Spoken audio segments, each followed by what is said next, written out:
All right, welcome to the City of Eureka Springs Boza and Planning Commission meeting. Today is Tuesday, June 13th. It is 6 o'clock. We are in the auditorium. As far as our agenda goes, we have no public hearings tonight. Can we do roll call, please? Peter Graham. Here. Susan Harmon. Here. Nancy Lee. Here.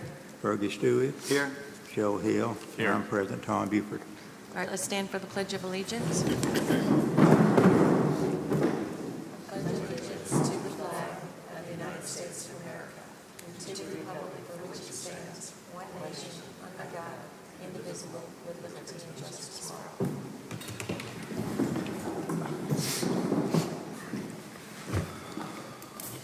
All right, we're going to move into the Board of Zoning Adjustment.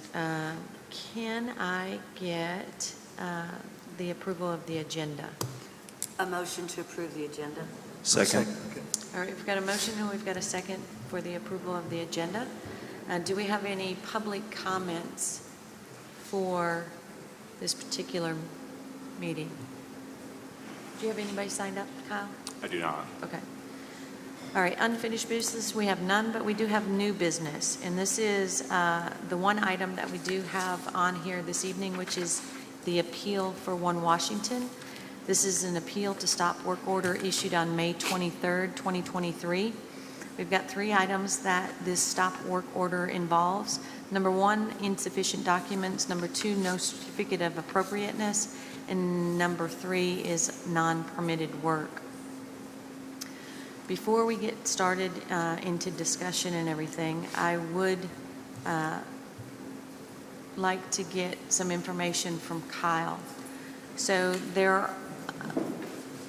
just kind of back up a little bit. We, of course, heard on, I think it was the 23rd, the last stop work, the appeal for the last stop work order.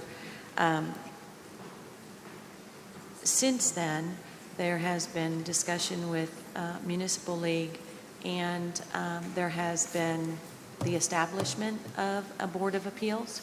Yes? Yes. Okay, so that was formed by City Council last night. correct. So there are some items on here that we could hear, and there are some items on here that would be more appropriate for the Board of Appeals based on what they are related to. Kyle, can you explain each one of those items, A, B, and C? Yes. So 2 things. One thing I need to clarify. For a hearing, the person who filed the appeal must be present, so take that into consideration. The other thing is, so this stop work order was issued to replace the one that went missing from the work site on May 1st. It was appealed. I did speak with Municipal League about it. So there's a couple of things that we can do. One, if they were here, we could hear partial on the certificate of appropriateness. The other 2, insufficient documents and non-permitted work, are actual building code violations that do need to go to that appeal board. My recommendation is that the commission just send it to the appeal board that was established last night and let them take it from there. Okay, so those are our options. We've got A, B, and C. B being one that we can hear at BOZA, A and C being more appropriate for the Board of Appeals.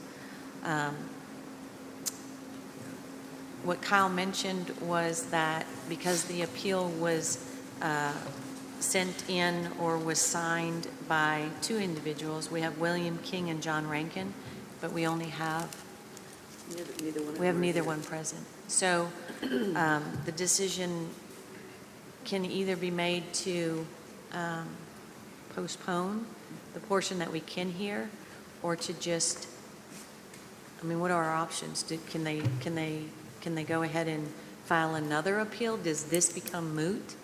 Or does it just go away? Does B have to be heard by us, or can it just be included in the appeal committee? Sorry. So all three could be done by the Outside. Board of Appeals? We could look at B, the certificate of appropriateness, but I'm saying, since I feel like we're going to, send this to the appeals, would it be okay just to send all three? Yes. Yeah, that would be appropriate, yeah. Yeah, so you could do that. But the question really right now is, where does this go because we don't have them present?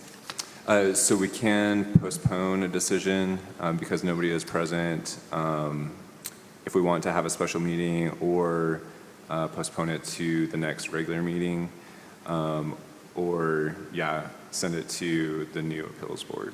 Okay, my question is, do they get that opportunity of this being heard forward because they haven't shown up today?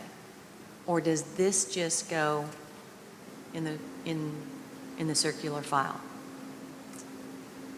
I would probably have to check with Municipal League on that. Okay, so, and, Since neither one of them are here, I just make a motion that we send A, B, and C to the new appeals board. I second.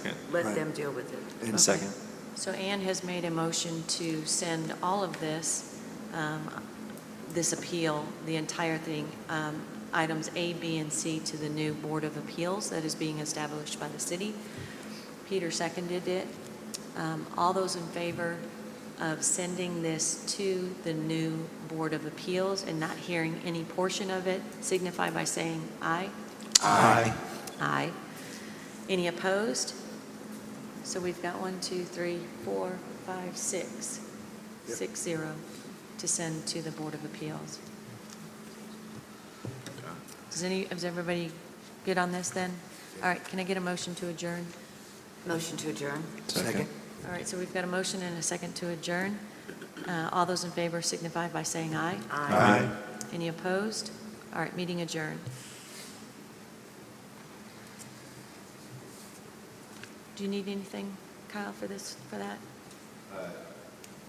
No, I think that would be good. Okay. Yeah. All right, so let's go into Planning Commission meeting, approval of the agenda. Make a motion that we approve the agenda. Second. All right, we've got an approval of the agenda. Do we have any public comments? Do we have to- Can I should add we one vote thing on to the Do we have to vote on the agenda? approval? Oh, I'm sorry, hold on. Sorry. You want to amend the, I would like to add one thing to the agenda, just to give you an update on the Spring Street parking ordinance. okay. Oh. Okay. 6. Hold on, there's one more thing. All right, and then can I also add one item? So Spring Street is going to would go under what? Unfinished. Unfinished? So it'd be number 5? Just an update? All right. And then can we also add under unfinished business, number 6, the B&B moratorium?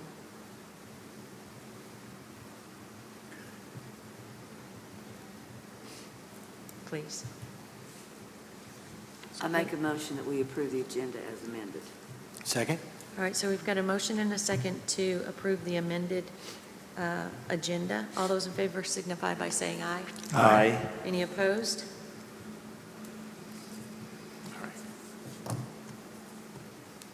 All right, no new business, unfinished business. Discussion, STR definition of unit and municipal code updates. And it says Kyle, but I think this originated with Ann, correct? So the last time that this came up for discussion, you had made a vote to send it to City Council to be included in municipal code. I did send that request to the city attorney and the mayor. The response that they sent to me was they would prefer that we do a list of things that we would like to have amended in city code and do that all at the same time. Does that make sense to everybody? Yeah. So I think we probably have a few items that are related that could go to them at the same time. So we'll just hold on that one until we kind of move through, and we may have some other things once we get through this meeting itself. So number 2 on our list was tree ordinance, and that was Tom. Kyle, Chris Fisher, and the building inspector and I met to talk about the tree ordinance. And Jacob had not seen it until, that meeting. And we had several proposed changes. In here, in the proposed draft, there is a talk about an arborist that could be on call and utilized, depending on if either the BOSER or the building inspector felt like they needed that. But there's not really any source of funding for that. And unless we go to the city and ask for funding, we are Tree City USA. As you see the sign out there with the oldest Tree City USA in Arkansas. We've got signs all over town and plaques here and plaques there. And one of the requirements is you have to spend $2 per resident to qualify to be a Tree City USA. In the past, what has happened, when we turned that in to Tree City USA, the mayor said, well, the Public Works cut a tree down to go across the road here, and it cost X dollars to do that, and that's part of our contribution, or a tree fell on a power line, and we cut that tree down, and it's cost X dollars to do that. So that's really never have put any true dollars in the Tree Fund USA. So one thing we could do is propose in this ordinance that the $2 per resident go in a fund that would be there to fund some of if we had to hire an arborist, or we needed to file a lien because somebody's not done something properly and we need the city to take care of that. That's one thing that came up in the meeting. Is that something y'all would think we want to put in here, or do you think we just want to go to the city if this does pass and say we need a budget, to go into the both the deal here to, take care of some problems we may have that we need to hire somebody to help us? So you're looking at between 4,500 and 5,000 at a minimum. What? You're looking at between 4,500 and Yeah. 5,000 as a minimum, right? Okay. Tom, I have a question. So when it comes to the tree ordinance and it comes to, let's say it's wintertime and we have an ice storm and there's downed trees, does that funding apply for that? Or do we have like emergency release fund that would be utilized instead of our tree fund for that Well, situation? right now, there's no funding for There's trees nothing. at all. Okay. I'd say this would just be a way to, or we could not do that and just say, well, we need each year have the mayor budget X dollars for the proposal. Where does the money that I paid to have my trees cut down, my permit, where does that money go? I don't know, but it's not very much money. I think it goes to the general fund, I think.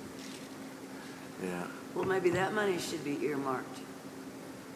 yeah. Yeah, I don't think you're going to produce much money for doing that. But I mean, we could do that, but it's not going to produce much, I don't think.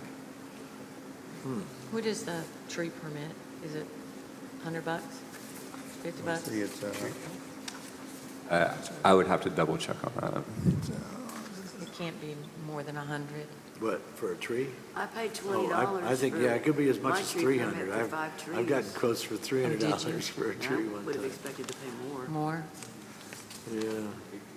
Depends on who you call, I For think. big trees, it's 1,000? now this is a permit. The city not what it costs to put it down. Oh, no, a permit. Yeah, it could be 1,000 to get rid of a big tree, yeah, for sure. Yeah. Okay, the application fee is $40. A dead tree is no fee, and for 5 or less, it's $20, so it doesn't produce much money. Yeah, I think, yeah. Because the tree cut I put in just recently, about 3 months ago, it was $20. So, yeah, so that's up from that. So that's a good thing. 'Cause I mean, I thought $20 was a little light, but, Yeah, I did too. and I So is that something we need to look at as well? Well, The we could, like I fees? say, it just depends on, how you want to, create a source of funds. Or we could increase those fees, or we could, like I say, through the Tree City USA to try that, or we could just ask the city to, each year to align them on the budget, you know, have so much go to Bozeman. I like your idea, that the money that is being generated on those permits should go into, The tree fund. it should go into that. Now, whether or not that amount is high enough at this point, $20 seems kind of cheap, but, you know, I'm sure that's been in there probably for, you know, 20 years.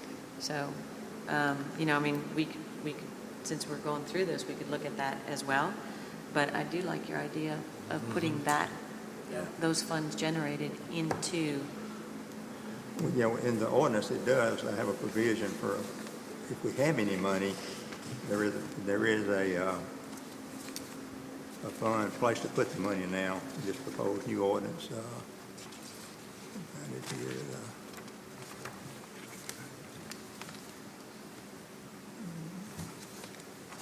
And maybe if you want to do a big clear cut, you have to pay an additional $500 to the tree fund. Or if you do a clear cut without permission.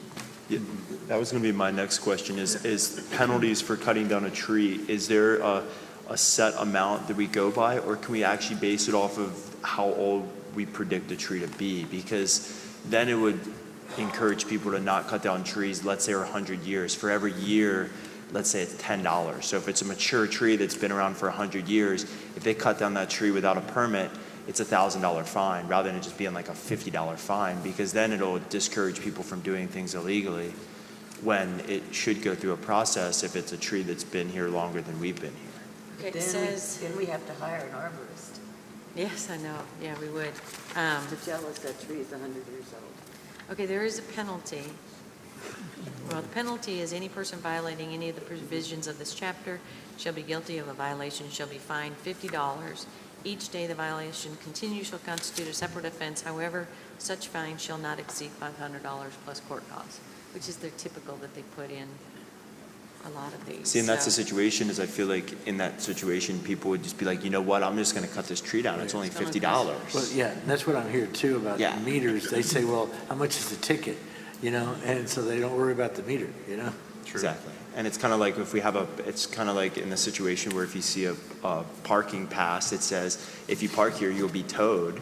A lot less people will park there rather than if it just says no parking. Right. You know, even that visual representation of something being towed, they're like, oh, heck no, and then they Yeah, move their that's car. right. Same thing could apply when it comes to cutting down trees illegally. Well, keep in mind, when we did the Spring Street deal with the parking there, they were talking about a $100 fine there, and the city council went berserk and said, oh, gosh, that's just all the money in the world, we can't charge $100 for that. You know, they dropped it down to, what, 30 or something like that, you know, for parking illegally, or between 30 and, what, $70, I believe, the sliding scale. So, you know, if It can be changed. I'm It's afraid if we not up say, to you know, us. have too much in here, they're going, oh, gosh, you know, we can, you know, just, Okay, so right now you're saying,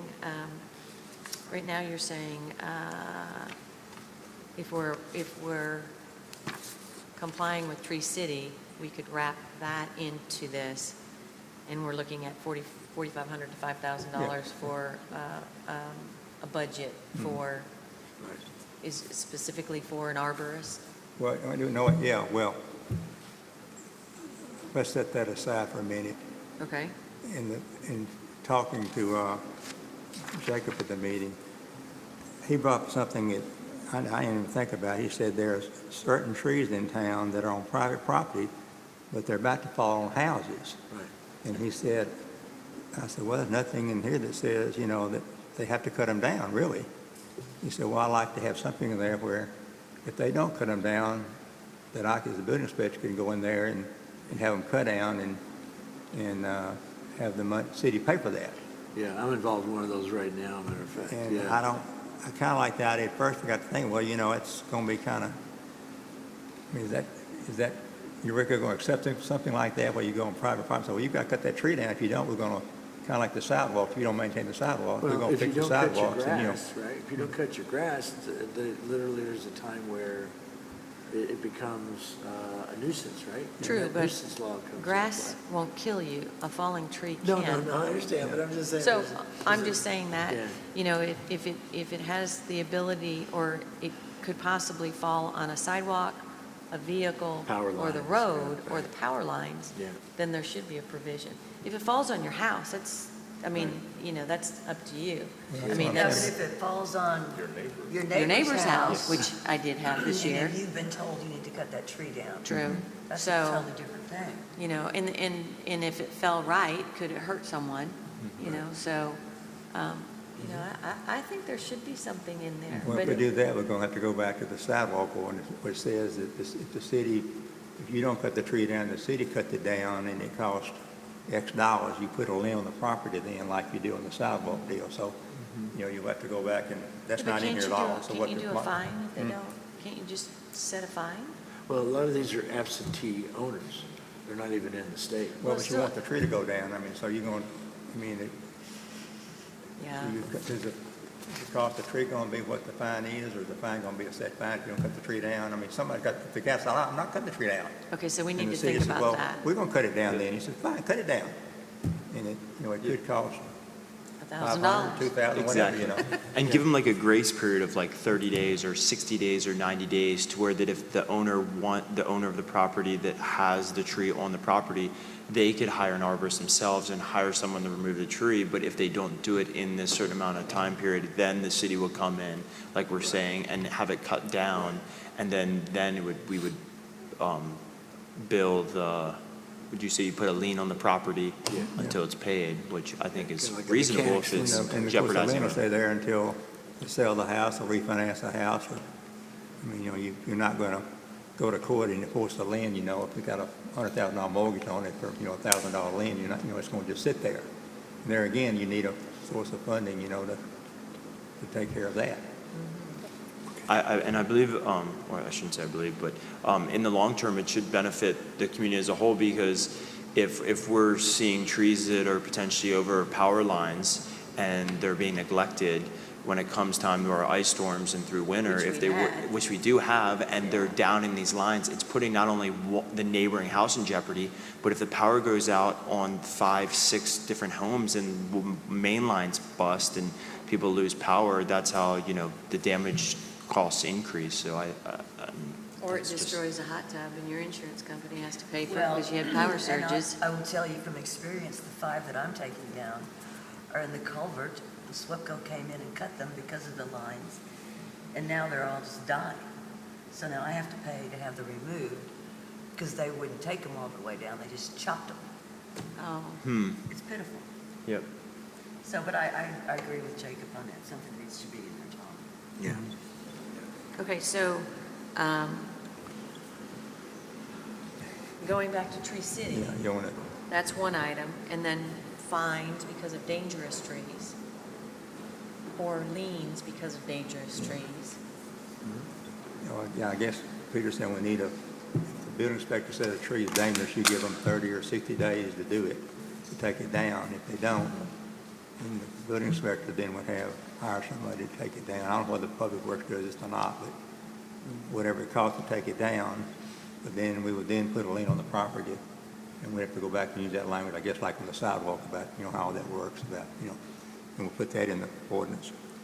And, What else you got? okay, so, going back, you want to try this Tree City USA, that deal, put it in there? Well, we're not going to decide on this tonight. I think we, Why not? oh, you mean just have it done and Well, I send mean, it on? If y'all, this thing been sitting around for 3 years. I mean, if y'all want to modify it, that's what I'm saying. If you want to, we had the input from building inspector. Yeah.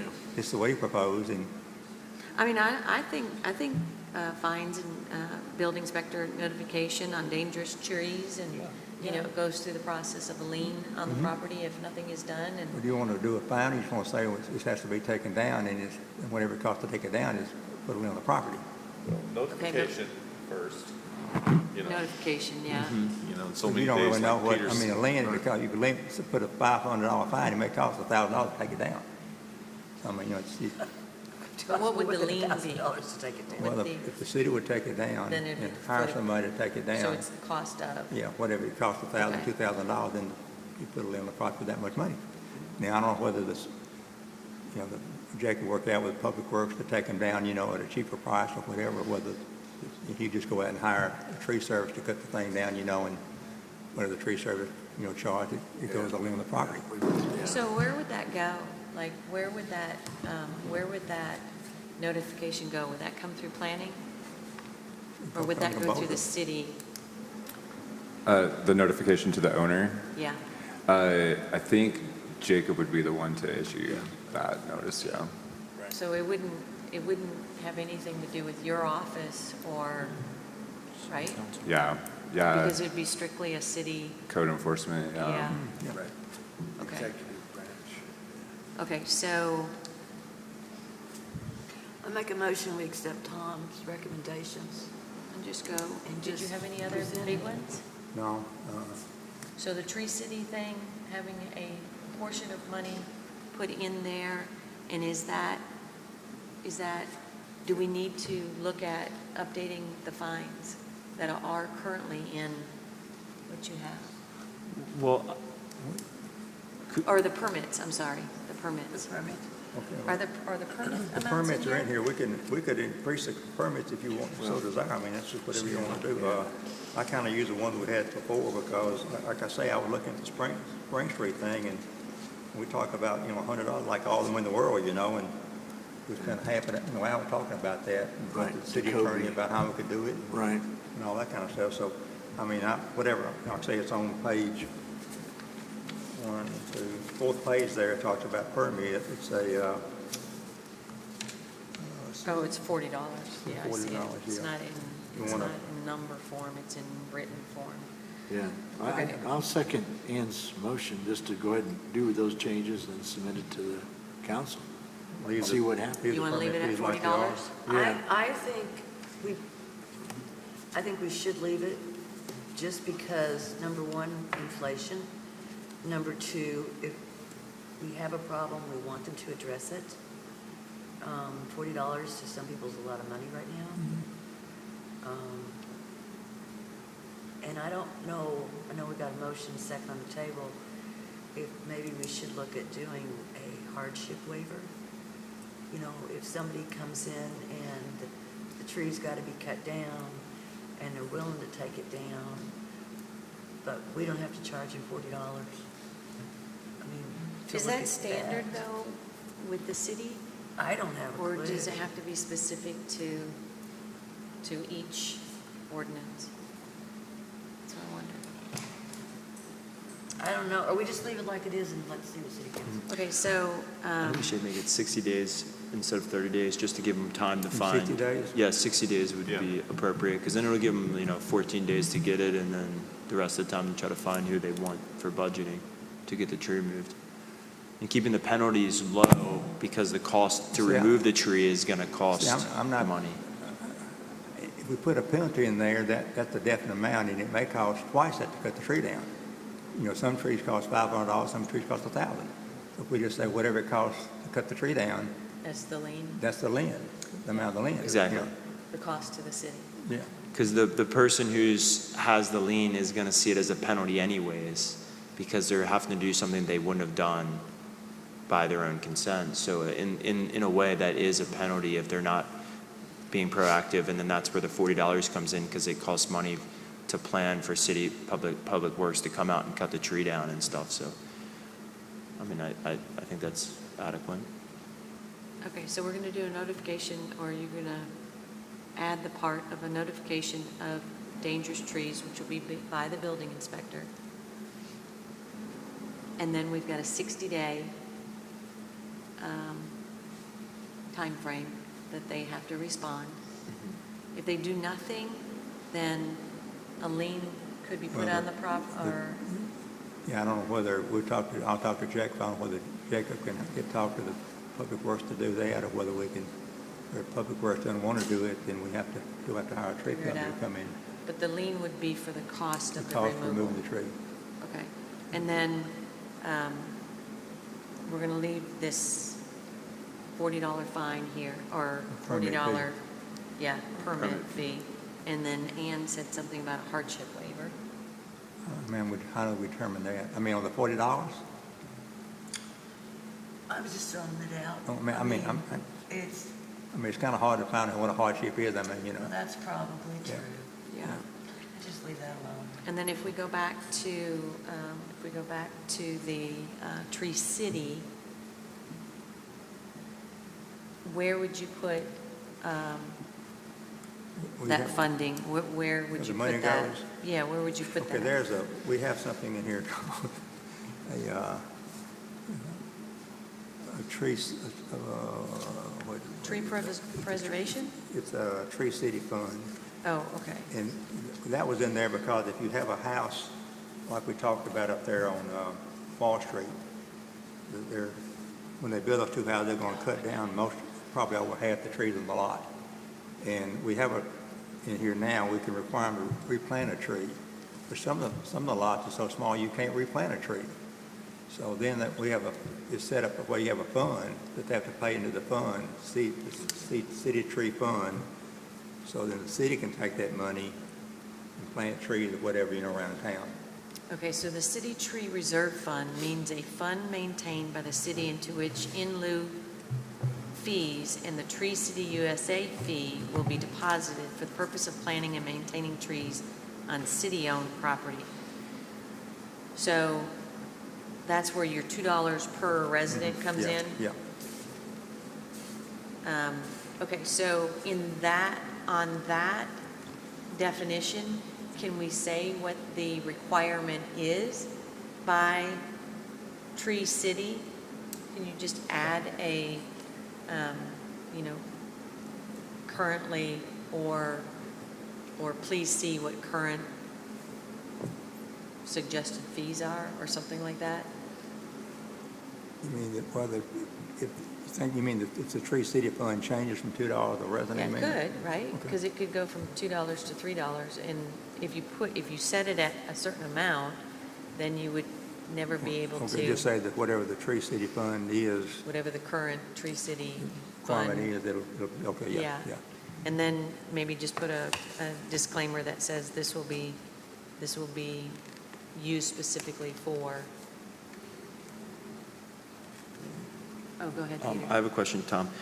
In the Tree City USA, and what we bring in front of City Council, are we going to make sure that it's also downed and removed? Because I think if someone was to just down a tree, it's still fuel embarkment, so it's still a danger that there's to wildfires too. So they can't just like down a tree and Oh, leave it there. I think that's important that we have in the permit, is So that it's removal. you have to Yeah. remove the tree, because by leaving a tree down, you still have all that fuel on the ground, which leads to potential dangers, so. That's But where you talking people. about the tree that's on the private property, or are you talking about what? Yeah, so like some loopholes that people will do that I encountered in Arizona when I was doing fuel embarkment, like wildland firefighting, is that when you drop a tree, but they just want to drop it down because it costs a lot less just to drop the tree, and they just leave it there. So it'd be cutting and removal. Cutting and removing, I think it's important to state the Okay. removing part too. From the so that- property. From the property. In some way, shape, or form. It could be turned into firewood or anything, but just not just having it downed and left there is important.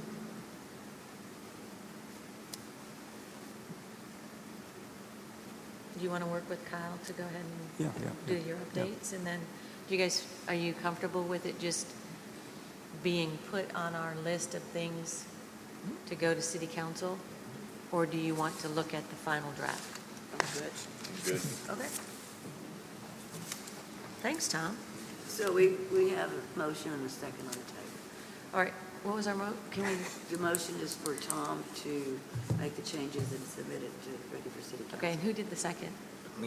Ferdy. You did. Okay, so motion and second. All those in favor signify by saying aye. Aye. Aye. Any opposed? All right, so 6-0. All right, there you go, Tom.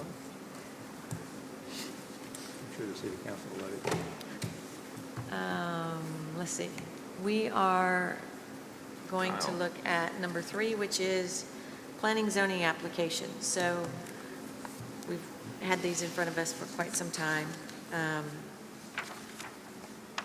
I asked Kyle to look at them, I don't know, a week ago, 2 weeks ago, and see what he wanted to have added. So Kyle, you're on. Yeah, so the main one that seems to be causing issues is the conditional use permit.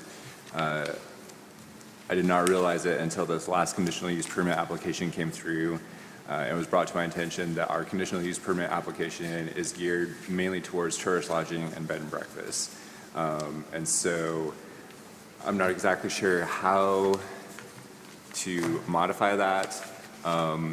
With the city council approving a new website last night, they are including a planning and zoning module onto that allows online applications and potentially allows us to clean up kind of the application, how it's set up, and how they fill that out online would make it easier. The other thing that I would like to add to that is department heads approving each application as it comes through, stating that the police have no issue, Public Works has no issue, Parks has no issue with the proposal. I think that would help everybody be on the same page. Okay, so department head signatures and dates stating that they have done their due diligence and they approve of the particular application. And then when you talked about the conditional use permit, I'm looking at it right now. So there's a box that says B&B, there's one that says boarding house, multifamily dwelling, home occupation, wedding venue, and then other.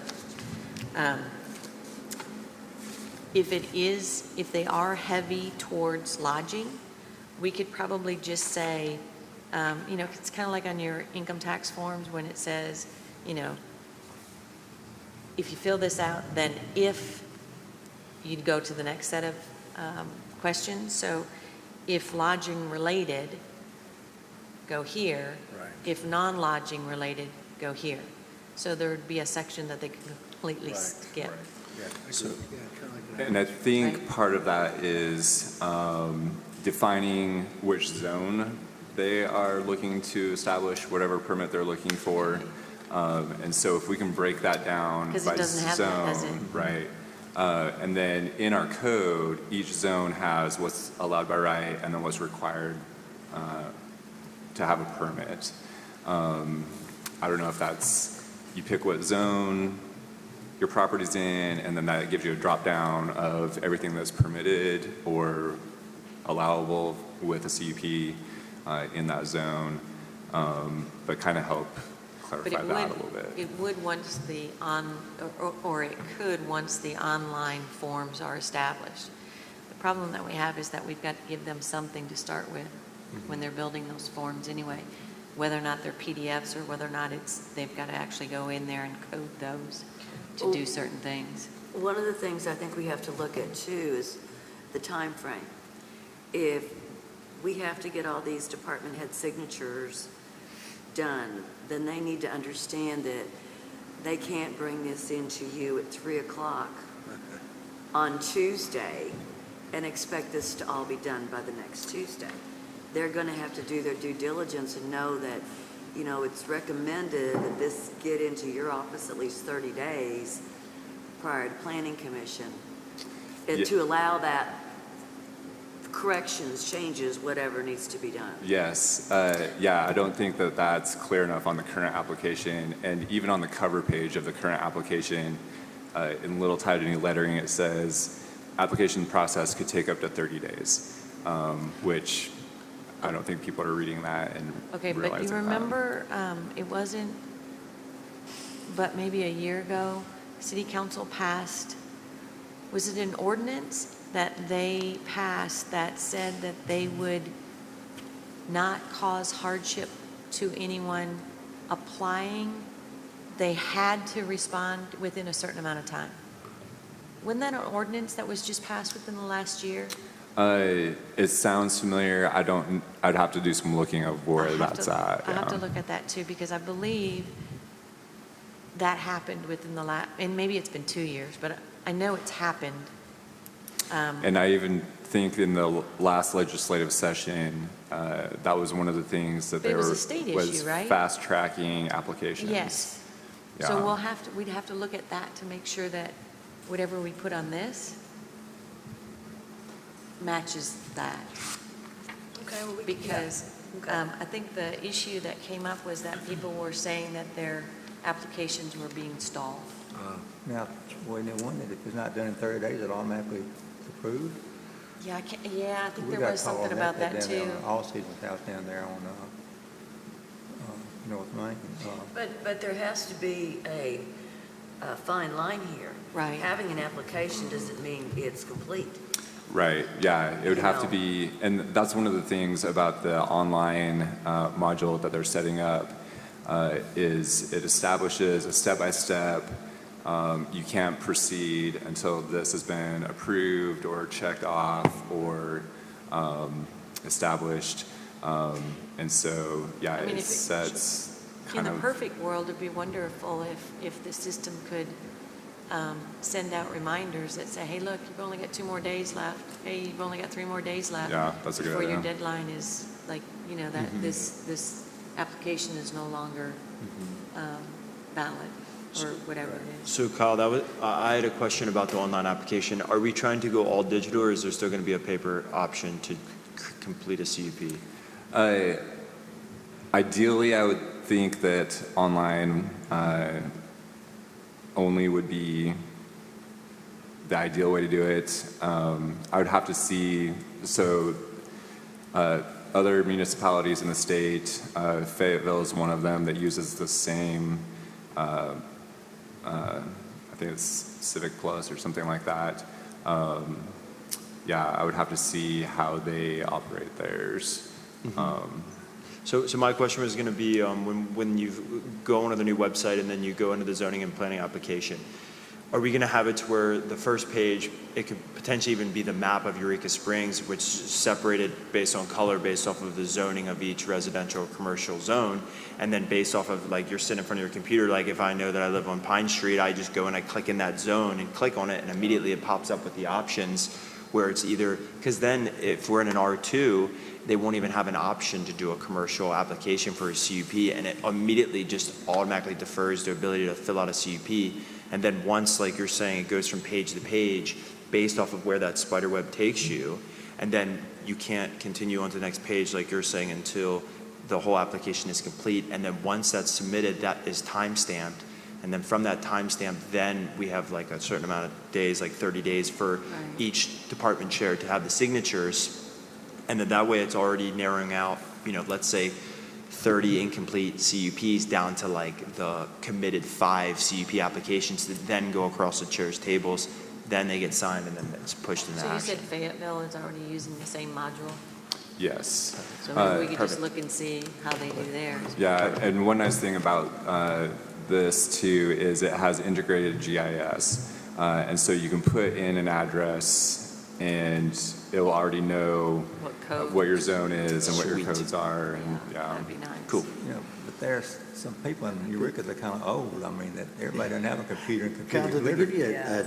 a timeline when they believe, now that that Access meeting to happened last night, when they're going to put it in place, or is it? So I believe what Michael said is once the contract is signed, it's a 6 to 12 week setup before it'll be ready for department heads to train, learn the modules, and then They'll just I'm get not to sure what demo it. yeah, and- once I'm not sure what the time frame is to go live Yeah, once I- that's set up. Yeah, I can't wait for that, but one thing I'm worried about is our incumbent ISP, you know, and how their delivery about bandwidth may be, because that's like I say, it's a server-based thing, and everything's going to be going out, coming back, going out, coming back, nothing stored here. So that's what I'm worried about. But it's been, I don't know, 15 years since I was in telecom, so maybe they've gotten better. So maybe the latency and some of the delays, because those will be out in the cluster. But anyway, And we'll see. the city did upgrade their, I'm not sure what the terminology is, the internet speed. They basically, I want to say they doubled Your it, server. maybe even tripled it Good, good. at City Hall. So Good. Well, that's going to help a lot because it Yeah. was awful. We've had a lot of problems.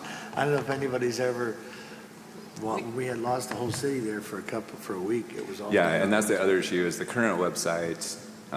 There's really nobody that monitors that, Right. and so Yeah, they still got, it's funny, if you look at certain sections of the website, you get stuff that's at least 5 years old as far as who's in office, who our elected officials are. It's got Bob Ballinger still is our elected official, even though the address and the phone number is for Brian King. So I always laugh when I see that. Just, anyway.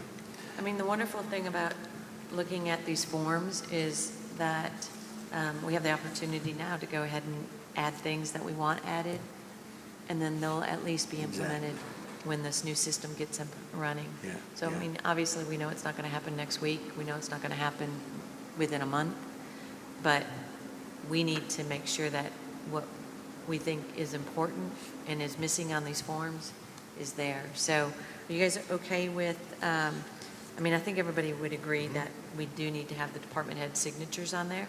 We just need to verify that state code or whatever that was, that we comply with the time frame that is allowed in order to approve or disapprove of an application. And then, like Peter said, R1, R2, R3, if that automatically happens, then that's fantastic. But in the interim, we probably will still have people that might come to us with a paper form. So we do need to have that done. And then on that CUP, if we can kind of separate out the lodging questions so they don't apply towards someone who is filling it out for something other, that would be great. Did you have any other forms or anything related to any of our other forms other than we need to have the department head approvals probably on the majority of them? yeah, I know Ann and I met when we first brought this up, and I know that we talked about the variance applications, but I can't remember the conversation that we had on that. About the what? The On the zoning variance application? the zoning variance applications. Okay, so, I don't remember that. Yeah, it's been a while, Long yeah, time sorry. ago. I mean, I think with every one of these applications, what I've got on here for the zoning variance application is letter from Public Works and Fire. There will be different things or different departments that will be required on probably each one of these. Now, some of them might require every department, but some of them may not. So, Yeah, and I would even love to, even if it does not affect their department, I would love to have them sign off saying, my department's good with this, whether it's related to my department so or you not. just want to have all the signatures there so that everybody is aware of what's going on? Yeah, I think Okay. that's a great idea. Does that make sense to everybody to do that? And have the building inspector on there for an inspection Yes. prior to. Yes, and the other one that we had on here was fire marshal. Is that that's not a department head, right? Well, fire chief. Yeah, so it's technically not a department head, but he But kind of are we operates talking- independently from the fire chief as far as fire codes, stuff like that, that he signs off on that the chief never sees. So fire marshal, fire chief. I mean, we need to make sure we use the right terminology. Yeah, I think even, having one for each of them, or at least just the fire marshal representing the fire department. Okay. Yeah. But, okay. So if we could add that on, that would be great. It's definitely, I would say it's probably more in the jurisdiction of the fire marshal than the fire chief. And I'm sure you'll be able to figure that out too when you speak to them before they put this on this application. Chief might say that, that's for the fire marshal to take care of. Yeah. And then the other item is HDC. Yes. So, you know, there are instances where it goes to them first, correct? So I'm trying to develop a standard operating procedure with the building inspector. And that's part of what we're looking at. So in the past, it has gone to HTC first, and then nobody inspects those plans, and they move forward, and then it doesn't come out till later that there's building code issues or fire code issues, because that's not something that HGC looks at. So recently, since Jacob and I have been working together, I've tried to include him in the application process, taking plans to him, getting his approval or his recommendations before we take it to HGC for final approval, just so that there's no issues from when they get their approval going and getting their permits from Jacob. Okay, so it sounds like there are instances where we need to have HDC approval on, or somebody is signing that, which would probably be either you representing them, or it would have to be the chair, correct? Yeah, and I think any projects that HGC would have to sign off on, it'd be something I would take to the commission. And they would have voted, and there would Yeah. be minutes that would, Yeah. I mean, not that there would be minutes, but that they had actually held a formal vote. Yeah, Right. and depending on how intense the project is, it could be on the regular agenda for discussion, or I could put it on the consent agenda for approval. But at least the entire commission gets a chance to look at it, and the entire commission can make that decision. So, since I do sit on the HGC, there's certain situations where something will be presented to us, and it's almost like a toss-up whether or not to vote yay or nay, because we don't know if there's an approval from the authority, whether or not it's by code or in a right situation for that to even occur in the first place. So sometimes it's hard to even cast a vote because we don't have the signatures prior to it coming across HGC. So Does that on make sense? HDC forms, are you doing the same process? I am not currently, but that is something I would like to include.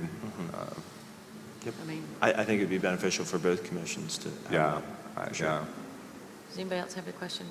Or No, any- it's I good. have one other thing, and this is based on, it's just a question. City clerk. Yes. So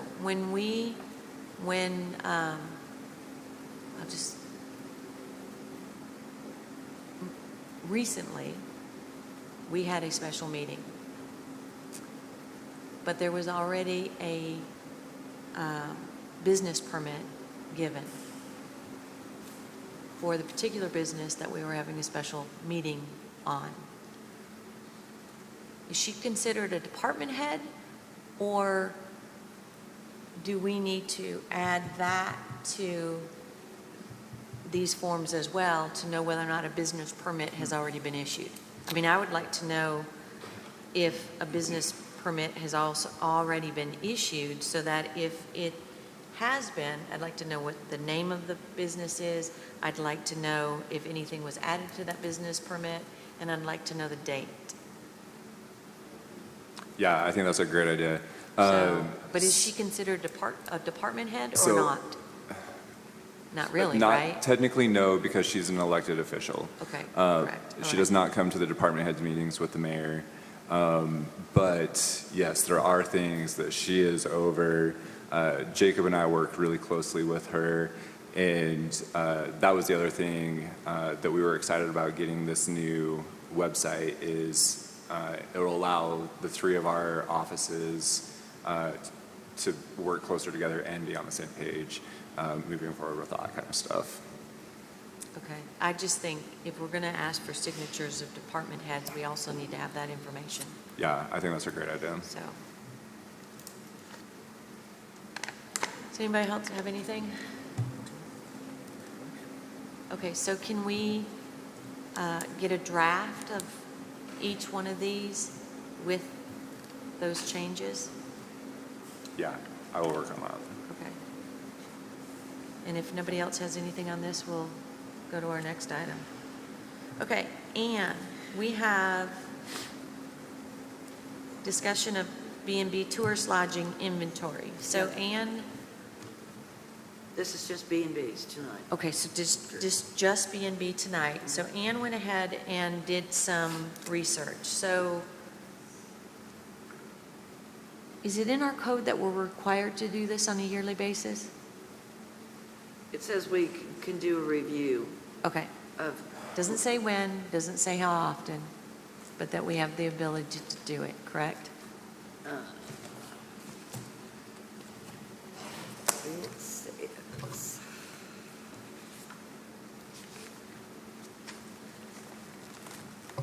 annual review of legally non-conforming and conditional use properties. Okay, what page are you on? I am on page 4. The commission shall review a list of properties which have a legally non-conforming status and those which have a conditional use status.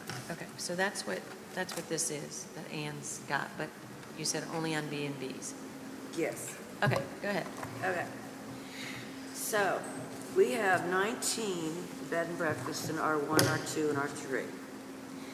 8 of them do not advertise that they are bed and breakfast at all. How many? 8. 8 do not advertise breakfast at all. 1 is advertising ghost tours. 3 indicate you can stay longer than 28 days. One is considered a boutique hotel. Another one is listed under hotels. Airbnb advertisement does not mention bed and breakfast at all when they're talking about the rooms. And 2 of these actually show on their website that they're permanently closed, but 1 is available to rent the entire house on Vacasa. Okay, so if I remember correctly, when Glenna was doing this research, when Glenna was in Kyle's position. Right. Forget how many people. Right. Okay. We would call them in for a hearing to You- discuss. You could call them in for a show cause hearing. My recommendation is going to be that it's addressed in letters, the violations, before we Okay. start bringing a bunch of people in for show cause. Right. And none of them have received anything yet. Not to my knowledge. Okay. I do think it's important that we come up with some type of a checklist that I can put in these files that shows it was reviewed, this is what was found. I mean, one of them, of course, I have the list that you gave me, and I have the list that Ida gave me. And when she says the list It's the list of licenses. of who is actually a B&B in town. Yes. So, yeah. And this is okay. only residential. And how many rooms they have? Well, hers did not give the rooms. Yours gave me the rooms. The one I had. I want to go back and actually look at the file on some of these because I'm not sure. But one of them, you have listed under one name. She has listed under another name. And it's a totally different name on Airbnb. Okay, and the reason I had a list is because when Kylie did my book, she included that in here. So I don't know if in your books, if you've got a list as well, but I think I was the latest person to come on planning, so it was updated by Kylie. You might want to look at updating all of our planning Picking commission them up. Oh, yours is thin. Yeah, Yeah. How'd you get a skinny book? I've been here a long time. Thick one. Yeah. I ain't been Just rip updated. stuff I've out. not been updated. You need updates. So I can get with Kyle and identify for him the ones that are in violation. And we can send letters out and give them an opportunity to fix this. Okay. Because if you just bring somebody in for a show cause and you don't give them an opportunity To fix it. to fix it, Yeah. I don't think that's a good idea. They know they're not doing it. Okay, so going back to what you originally said about, I know that in our book, a definition for B&B states that it cannot be longer than, is it 28 or 29 days? I don't remember what it is. Okay, I know that's in there. Yeah, Because 28, I've read that, because I remember when we did it, we made sure it was in there. It also stated that they had to serve a meal, which was breakfast. And I'm not saying this exactly like the code says. So the question I have is, you've already put together the one item that we wanted to send to City Council as far as an update on unit and how it applies to tourist lodging and B&Bs, right? When you look at somebody's advertising and they don't state that they are a bed and breakfast or that they serve breakfast, they essentially have decided in their advertising that they are tourist lodging, right? So in our definition of a bed and breakfast, should we make sure that that information is there, that you must advertise as a B&B and that you serve breakfast? Again, breakfast means a lot to different people. We have a completely full breakfast, but maybe that just means a muffin and fruit for somebody else. And we've never defined what a breakfast is. And I don't think we should.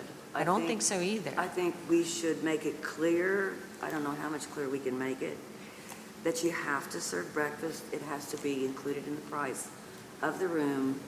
I think it's up to the consumer. If they're happy with the Pop-Tart, fine.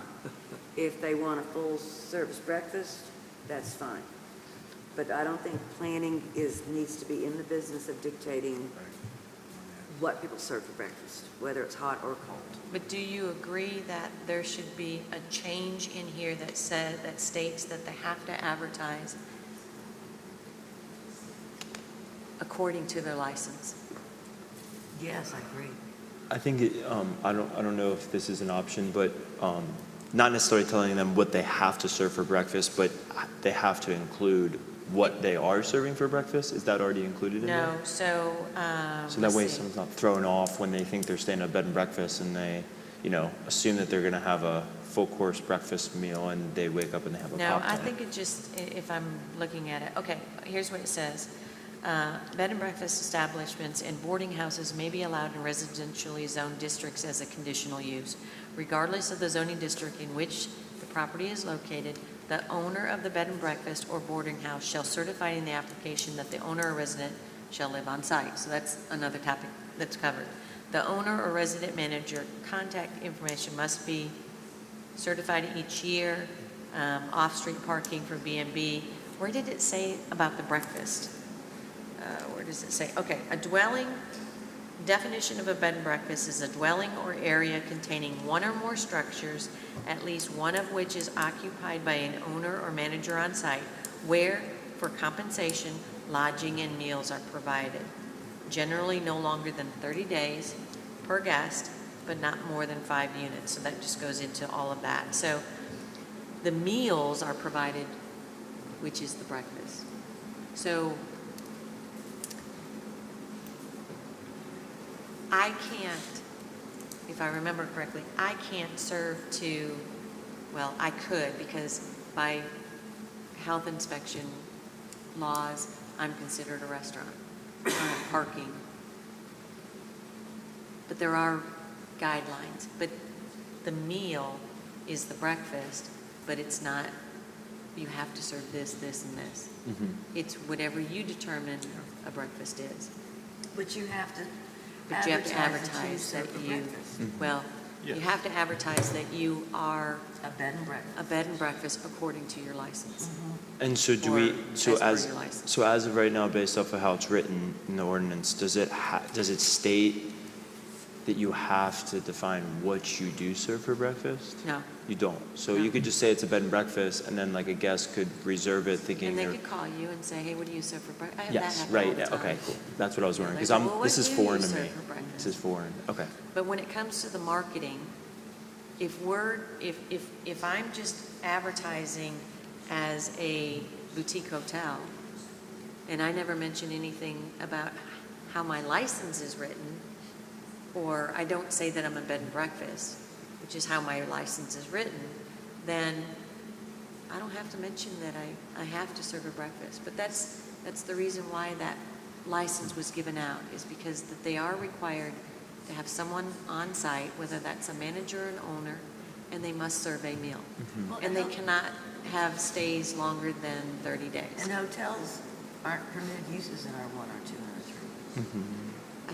I think a hotel is if you have over 6 rooms. I believe it's there.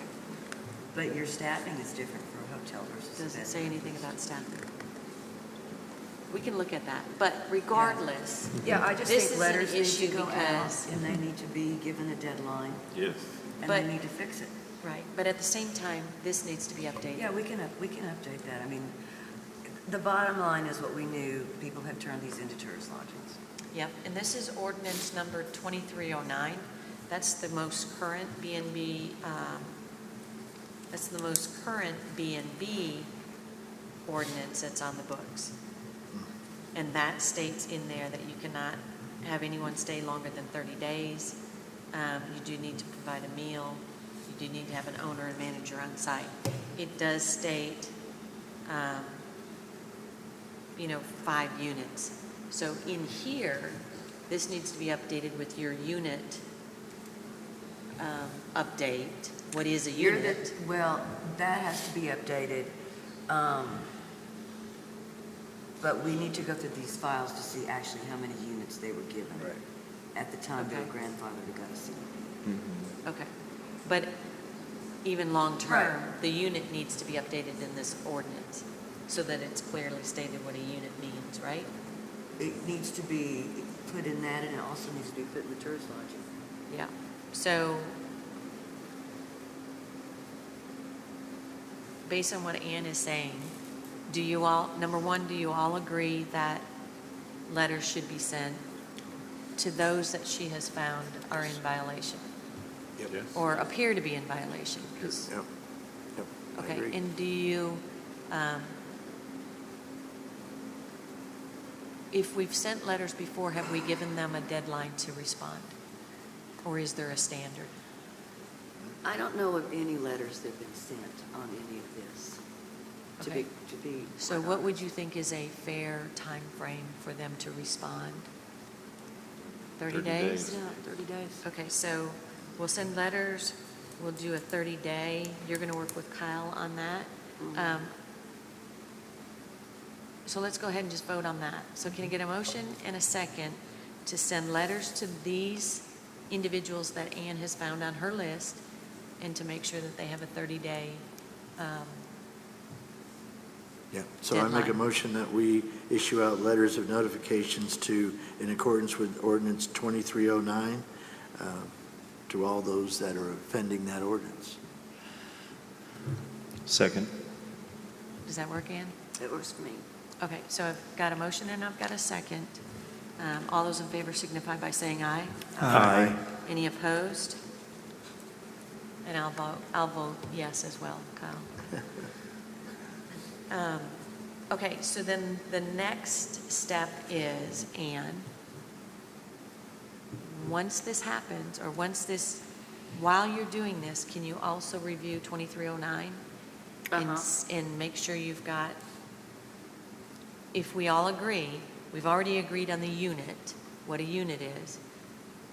Do you all agree that there should be something that is stated in here that also says that they need to advertise as per their permit Absolutely. or yeah. business permit? Yes, definitely. Which would mean I'm either a tourist lodging or I'm a bed and breakfast. And if I'm a bed and breakfast, then I need to make sure I'm saying I'm a bed and breakfast and that I serve a breakfast. So now, that was my next question, is we're using the term breakfast, it's bed and breakfast, but then in the ordinance it It states says meal. meal. Is that something we should revise to put as breakfast, so then it's between a certain time period, so they can't just like I put, have no problem with that. Okay. Okay, so meal, we're going to look at changing.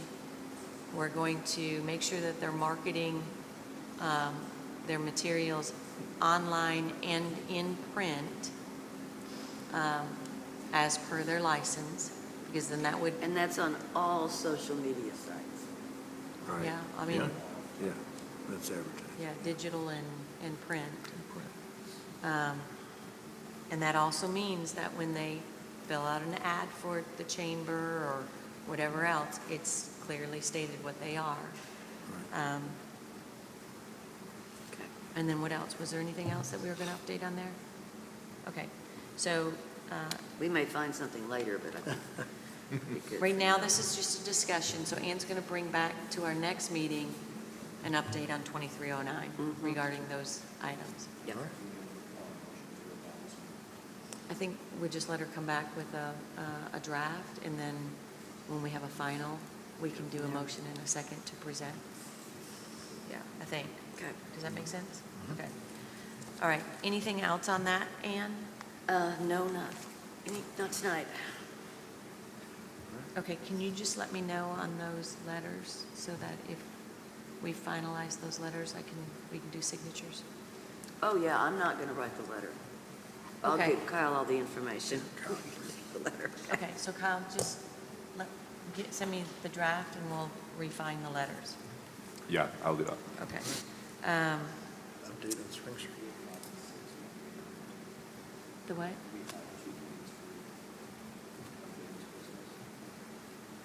We did. Yeah. Let me see. Let me get to the right paper.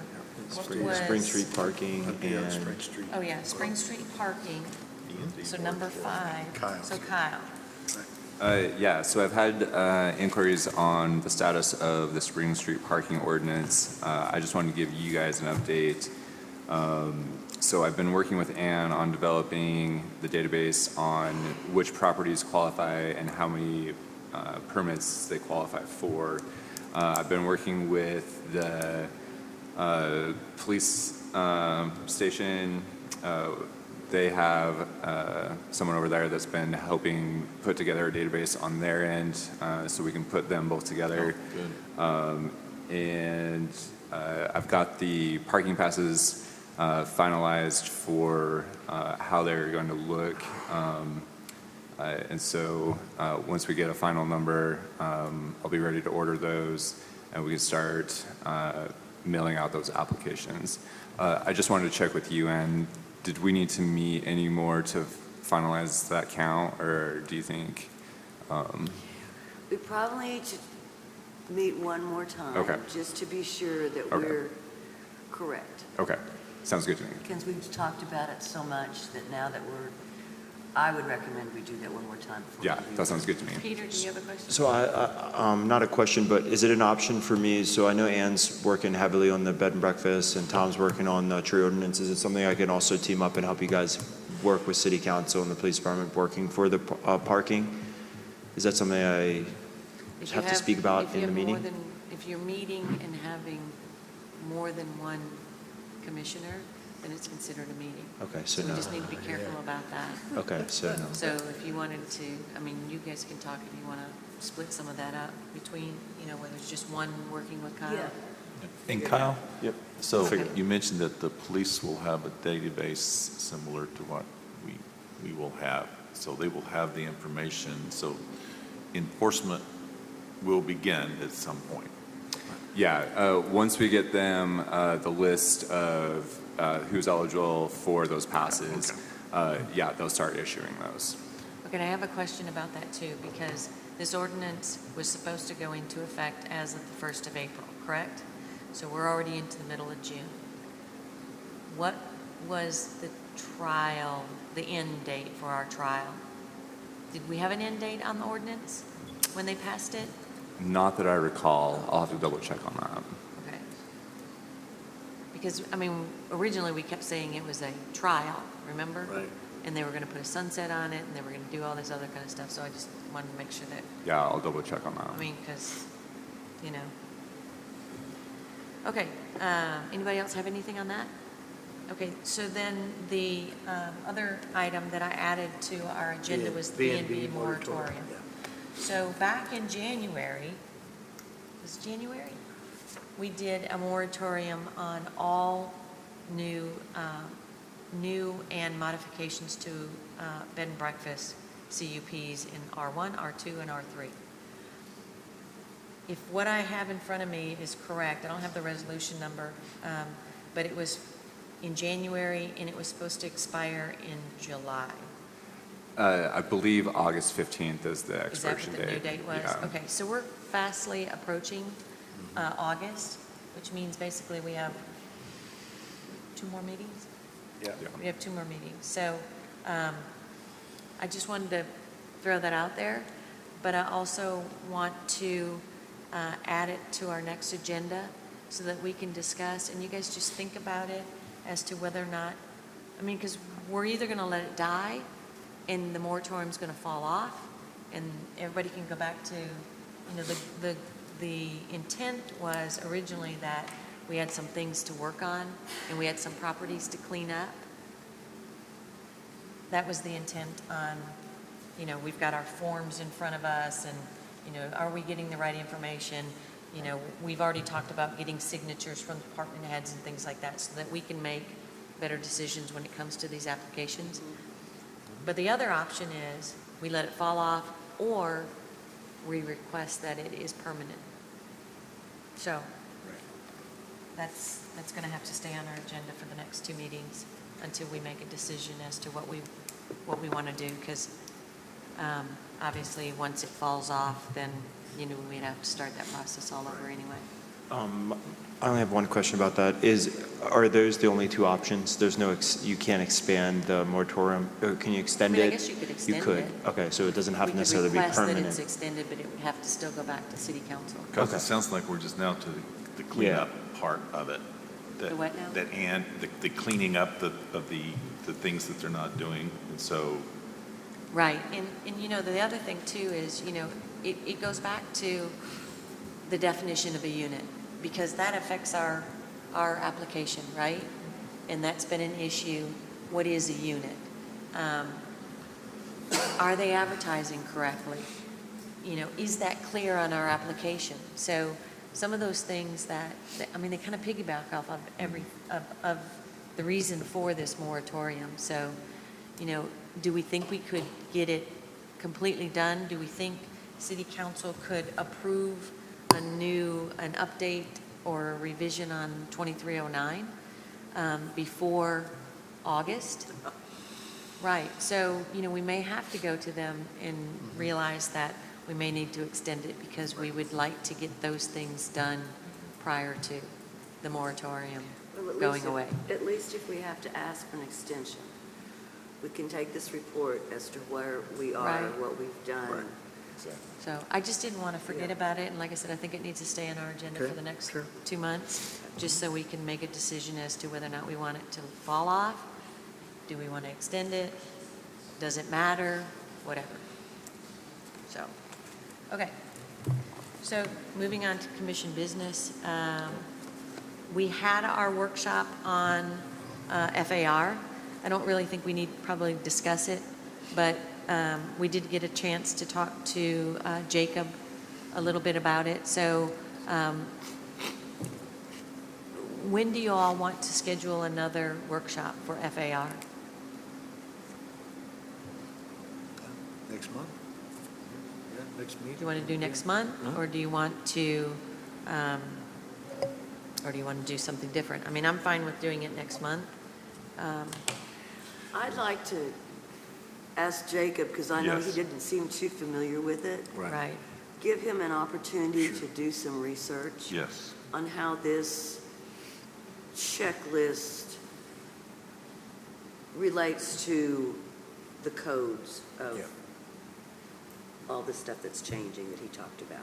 Okay, so do you want to say we'll do another workshop in 60 days, 30 days, 90 days, and then I would notify give- I him? would give Jacob 60 days Yeah, and okay. see if that's good for him, gives him enough time.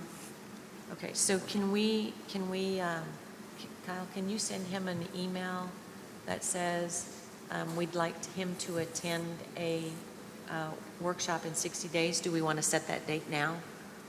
So he has a goal, or he has a definitive date Just be at to, our meeting, or before our meeting in August. It's August 8th.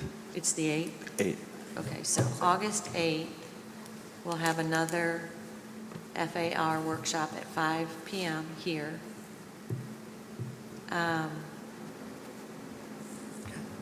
And we're asking that Jacob be in attendance. Yeah.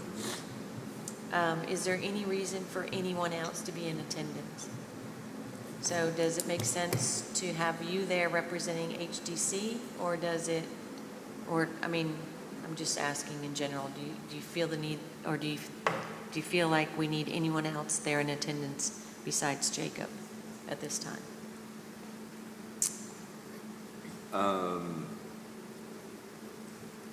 If you want, I can talk to Dee, HGC chair, and see if she feels like HGC needs to be part of that conversation.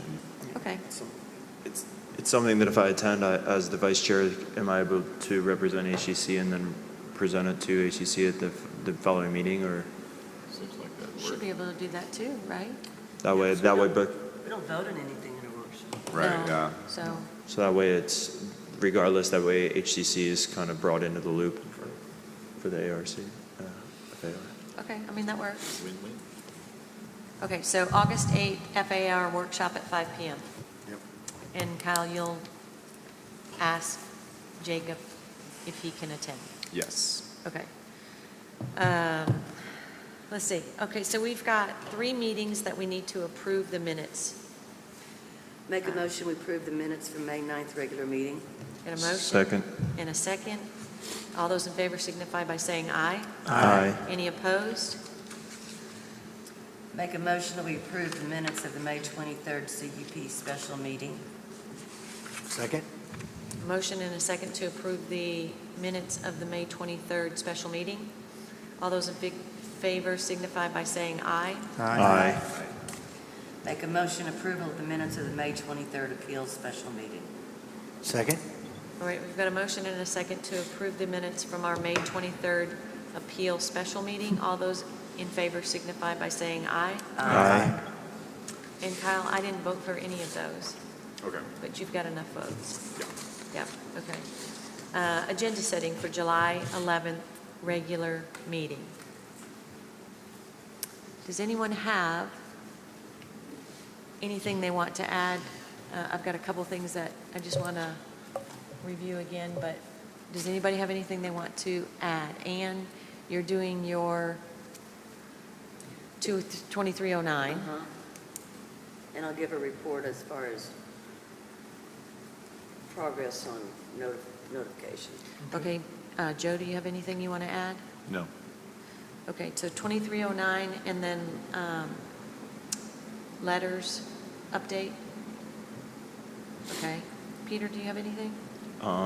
Not to present myself, but are we Anything you gonna? want to add to the No. agenda? No. Nothing? Nope. Okay. I'm going to add the moratorium, Okay, sure. B&B moratorium, and then I'm also going to add, I'd like for us to clarify the process again, or continue the conversation of clarifying the process for legally non-conforming. Because I don't think we ever came up with a final on that? No. Okay, Tom, do you have anything? And do you want me to bring the tree orders back again, finally sign off before city, Do send you it guys to want to see city the council? draft before Yeah. we send it over to city council? Yeah. Or the final I'll draft? try to make all the changes. I'm good. I trust Tom. Well, I mean, don't we want to see everything at city council at the same time anyway? We should. So I mean, so is it, I mean, I think that makes sense, so, do we have Are you- anything else that's going to city council that's in our package or whatever? I mean, just trying to tie them all together. probably not till August. Probably not till August. Okay. So do you guys want to see the? But I don't think Re- that I can't see lumping that with what we're talking about. Yeah. No, that's why I'm saying, do you want to see his final so that we could send it to them immediately after, just based on Kyle doing his administrative work? I trust Tom completely. He's worked on this long enough. Okay, so Yeah, we'll go ahead. I'll give it kind of, we'll finish up next week or so, you know. and maybe then- just, let's put it on there, and then we'll just get, give an update as to when it's going to show up on their agenda. Okay. Well, you mean city council, are we going to say to city council once they put it on the agenda, once I get through with it with Kyle, or are we going to, just whenever it gets done? I think that's what I'm hearing you say, right? Okay, Right. okay. Or that's what everybody's agreeing to. So if we can just get on our, just an update as to when it's going to show up on there, because they may not say, they may say, we don't want to see it in July, we don't want to see it till August, I don't know. Who knows? Okay, Fergie, do you have anything you want to add to it? Kyle, do you have anything you want to add to the agenda? I do not. Okay, will you also, are we bringing back our forms? If I could have till the August meeting to have that finalized, I think that would be a little bit easier for me. Okay, so our, what do we call them, planning zoning applications?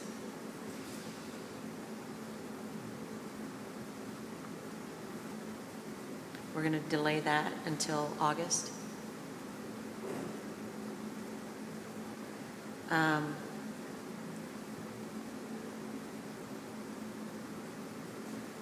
Is there anything else? No? Okay, all right, so that is what we're hoping to put on our next agenda, which will be July 11th. Commissioner comments. I'm going to start with Fergie today. Okay, well, thank you. Yeah, we had a great Memorial Weekend in town. A lot of people were in town. Unfortunately, not as many as I was hoping for. So again, I want to thank those businesses for being open and doing what they do. And we've got a lot of businesses that are going to be new coming up in about 2 months. So if you get out on the street, please say hello to our new neighbors. That's it. Tom? No comments. I have nothing. Peter? My only comment would be for residents that live on Pine Street, it's important that tomorrow by 7:30 in the morning, all vehicles are off the street. They are paving Pine Street tomorrow. And so if your vehicle is on Pine Street, it will be towed. So we were informed that this morning. So for those of you who are listening, definitely move your vehicle. And there's several streets that's going to be happening on. Okay, Pine and other streets too. Yeah, Be no, aware. I mean, Pine's good for tomorrow, but I'm just saying, people need to be aware that there are other streets in that. Oh, in it's that- coming soon for all Yeah, more. Okay. there's several other streets that So- they're doing that too. Your So- street. So Ann, do be you have aware. anything? I don't have a comment. Joe, do you have anything? No. Okay, all right, so can like I said, I don't have anything. Can I get a motion and a second to adjourn? I make a motion that we adjourn. I make a second. All right, motion and a second. All those in favor signify by saying aye. Aye. Any opposed? Nope. We are adjourned.